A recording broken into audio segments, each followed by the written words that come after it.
So Jerry was pumping James up on nacho chips and cheese and Mountain Dew at the computer. And James was getting really, really chubby, really fat, really. And one time Jerry reached over to James's chin. He goes, "Oh, he's got the Minogue double chin." So he was doing it on purpose. He knew what he was trying to hurt me by hurting my son. So Jerry put him in baseball, which I was like, that's not much exercise. Plus, there's a lot of chubby kids with a work ethic similar to Jerry's background. So I put him in lacrosse. I said, well, let's see, because he's beautiful. My son is so very handsome. He'd be a beautiful lacrosse player. But he was a little chunky. And so he practiced, and then the first game, his very first game, the kids started making fun of him. And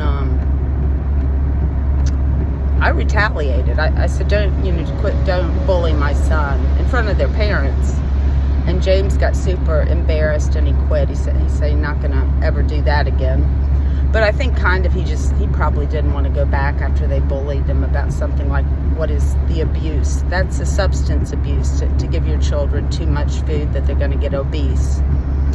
And Jerry was doing it on purpose, He just passive aggressive. I hate these passive aggressive people. I'd much rather be up front. I'll tell you what I think and how I feel, and I'm not going to manipulate you. I will tell you, and then you can make your decisions how I think or what I feel.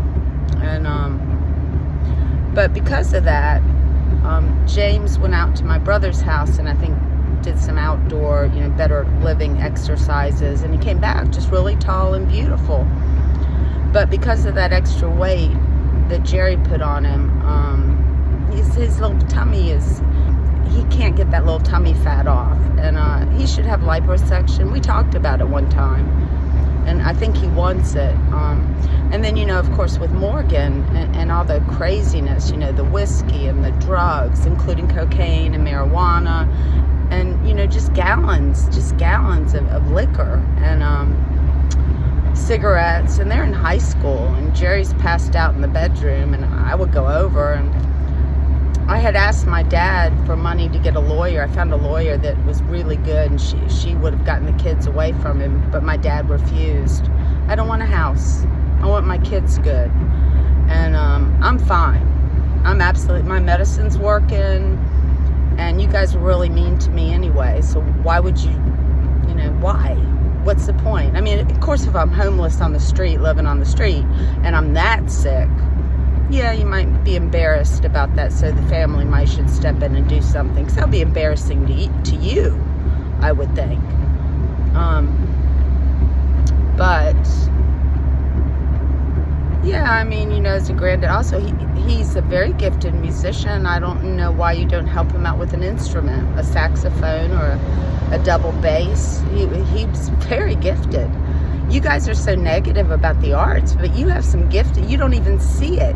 You listen to Sir Ken Robinson talk about the music class in the UK, and they had, I believe it was George Harrison and Paul McCartney, and he said, well, so what did your teacher think? And she didn't like us. And it's like, okay, so you had half the Beatles in your class and you didn't see their gifts. So if you're not trained, or you don't understand, or you don't have an inclination,